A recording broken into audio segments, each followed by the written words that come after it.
All right, so tough loss. You know, in retrospect, I mean, you're going to see, I went for it on 4th and 1 early in the game, and I actually did it twice and went for it. Didn't get them. And it hurt us, right? It hurt our football team, right? So I'm doing that because I said, you know what, I'm not going to go down. And I'm not going to go down and because I'm not being aggressive, because we've lost a couple games by 1 point. And so I'm thinking, you know what, that's who we are right now. We're losing by a point, so I'm going to throw every punch I got. So it didn't work out for me. So basically, you could put that loss on me for that reason. My logic is that, now looking at it, back at it, if I punt early in the game, so if I punt the second one where it was about the minus 45-yard line, if I punt that, it could be a different outcome. I don't know if it is a different outcome, but it could be. Having said that, our defense is playing well. They gave up one long drive. Kyrie Woods was on fire. Keaton Ellis was on fire. Jalen Allen continues to be an absolute stud. Levelston, our new guy from SMU, stud. So he's playing really well. On offense, our quarterback was 21 for 33, 195 yards and a touchdown. He played in spurts. He wasn't totally consistent the whole game. He held the ball a little bit. He got hit because of it. Jonathan Adams had another great game. Kai Loxley showed what he's capable of doing. We were finally able to get him the ball.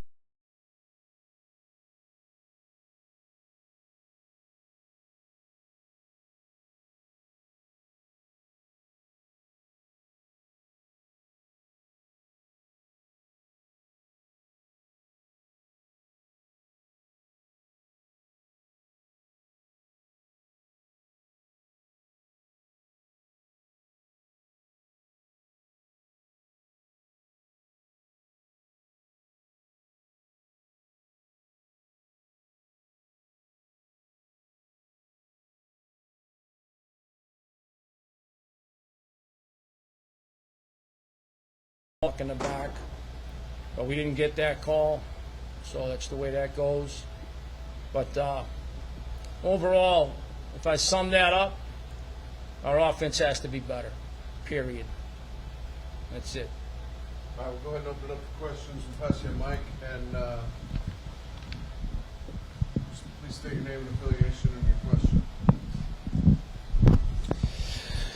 Jason Spurgeon with the X-Fan Show. Coach, I want to ask you something. Over the last 3 games, you guys have gotten total yards 833, and you scored 51 points. Dressler has went over the last 3 games 638, and he's 3-1 with 3 touchdowns, 1 interception. But yet, there's still those little things that you guys can't get over the hump, like you're talking with the 2 4-1s, which I commend you on that.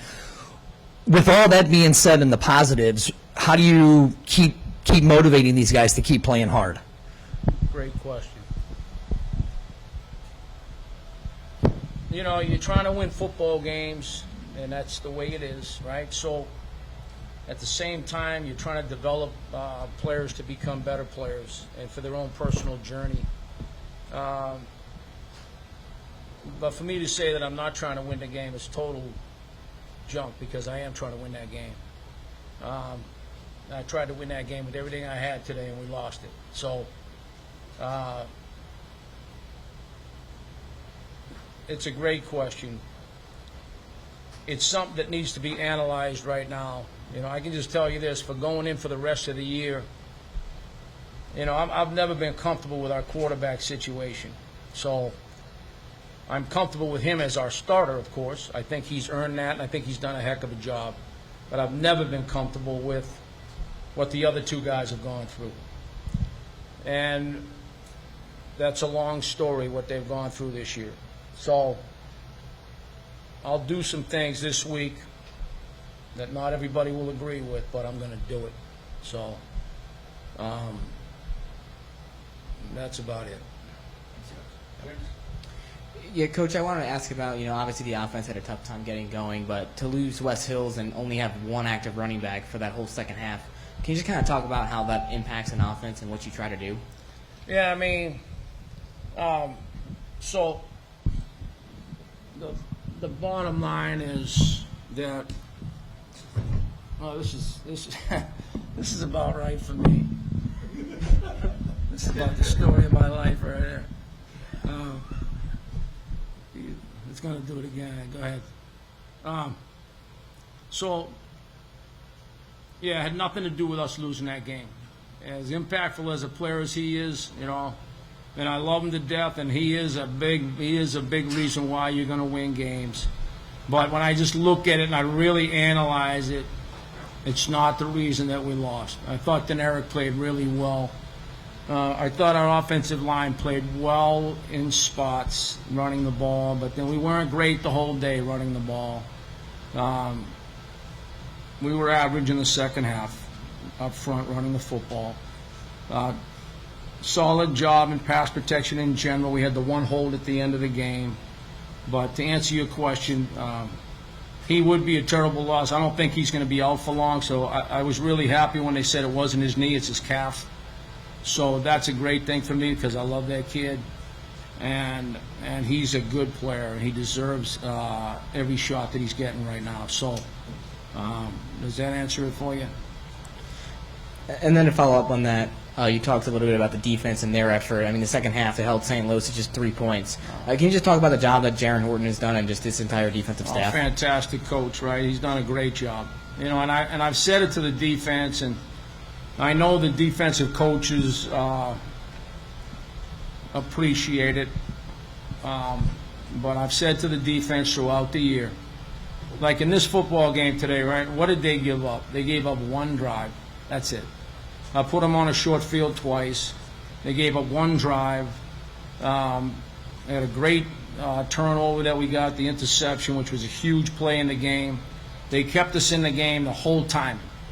So, if they're not playing the way they are, like if we got a mediocre defense, right, we lose that game by 21 points. And so 30 points maybe, right? The way they're playing is fantastic.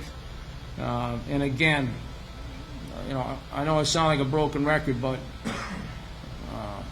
our offense has to play better, period. And that's just what we got to do.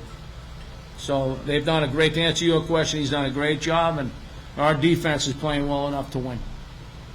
We've got time for one or two more here. Frank, go ahead.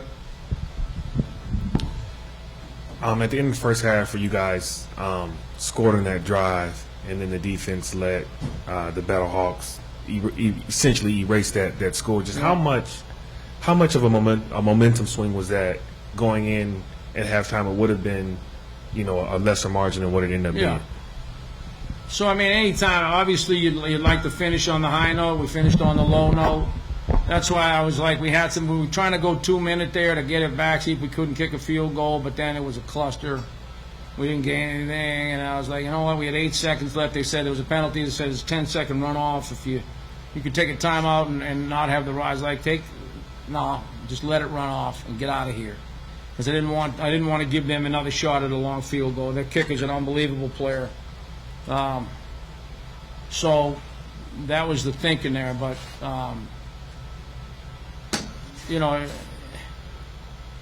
you'd like to go in up, and it's just the way it happened. And there's no way, when it happens like that, they made a couple of big plays, they put themselves in position, and they come out of it with points, and there's nothing you can do about it. You go in at half, and you just got to say, hey, we got to buckle down, and we got, and my message at halftime is the same thing I'm saying right now, is we got to play better on offense, period. And that's what we got to do. I got one last one here in the back in the room here. Ashley, can you check if everybody else questions on Zoom? Okay. Okay, Coach, Darian Randolph, WREG. This question is kind of bigger than football. With today being Mother's Day, I just want to get your input of just how important mothers have been to, people on this earth, and how have your mother have made an impact in your life as well. Yeah, my mother's gone, but just an incredible woman. My wife is a mother, an absolute incredible woman to my son. I got a chance to meet some of our players' mothers. Al, you can see, the affection, and I know what you're doing right now. You're trying to get me to get emotional, and you're doing a great job of it. You say, I know what you did. There's a bet between you and somebody. Said, let's see if we can't break Turner.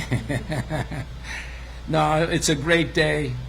It's a phenomenal day. To every mother out there, of course, we thank you. As men, we thank you. And, of course, when you're looking at your mom, I don't care if you're 50, 60, or 5. When you look at your mom, you're a 5-year-old. For the rest of your life, you're a 5-year-old, So when you think of her that way. So, obviously, a great day, and I'm happy that we were able to. I was able to share it with some of my players and their moms, of course, at the hotel. And I did tell them, I did remind them that it's Mother's Day coming, and take care of your mom, but especially your wife that's a mother, because you got to live with her. If you forget that one, you're a dead man. All right, guys, we got to wrap that up. All right. We're going to bring Kyrie Thanks, guys. Williams and Dresser Wynn in just a moment, all right? Appreciate you. Kyrie, I want to ask, you've been, part of this team for a long time now, and just so many frustrating endings season after season. Can you kind of just talk about, what it's been like with this team and just, trying to stay motivated and just playing at your highest level despite some of these struggles? Yeah, it's been very frustrating just because in the locker room, we have a lot of talented guys on this roster. This is probably the best Memphis team I've been a part of, definitely the best defense. But we don't blink. Everybody's together in this, and I feel like, we feel like we could beat anybody in this league, and it just hasn't been that way right now. So, Dresser Jason with the X-Fan Show. You've been with the team. You've been the starter for 3 weeks now. I don't know if you know your stats, but I'll give them to you for the last 3 games. You're at 638 yards, 3 touchdowns, 1 interception. Yep. You've been doing everything. What is it in your mindset that you think you guys just can't get over that hump in these games? Yeah. First and foremost, if we're going to go for it on 4th down, we got to get it. Everybody knows that. That's obvious. And then scoring in the red zone. We get down there. Got to at least come away with a field goal. But, like I said, another thing, if we're going to go for it, we got to be able to get that stuff. So just finishing drives. The fumble today, I can't do that. That was just we had a mishap on the play, but then I got to just go down or something. Find a way to get out of there or go down or find some avenue to get out and throw it away. So just loose stuff, and I just got to clean everything up, and when it clicks, it'll click. So a bunch of good players and a good team, but just got to finish drives. Other questions? This question's for both of you guys. With just 3 games left in this season, winning out is still going to be a sub-500 season, but just, finishing strong and just the outlook at the rest of the season, how do you guys just stay motivated to, keep winning these games no matter what? Well, I think first and foremost that everybody here in this league is here for one reason. They're trying to get to the NFL. So if you want to put some good tape out, 3 more games is a good opportunity to do it. And yeah, just I think it's in our identity. We haven't won many games, won 1 game this year, but I do see guys coming to work every single day, work hard, and I just don't think we have any guys that are going to lay down and quit. I don't think that's in us. So I'm excited for the rest of the season, and I know everybody will continue to work hard, and that's just what we have in that locker room. I agree. Same thing what Dresser said. We want to put good things on tape because we want to get to the NFL. But at the same time, every season is different. This could be the last time you're going to play, with the same group. It always changes, and so I don't take that for granted, and I don't think anybody on the team does. So we just want to, play together these last 3 games and just get some wins. Anything else? James, one more? Kyrie, could you just kind of take me through the play where you made the interception? Obviously, that was a big momentum swing for you guys in that second half. And maybe just take me through that play and also just talk about the defensive intensity stepping up that second half in general. Yeah, it was a great call by Jaren. He's a mastermind. It was zone coverage. I just happened to be in the right spot. Mark, he made a great play on the receiver, and I just ran to the ball, and it landed in my lap. And we need turnovers. We preach turnovers week in and week out, and I was just happy that I was able to get one for the team. So. All right. Anything else?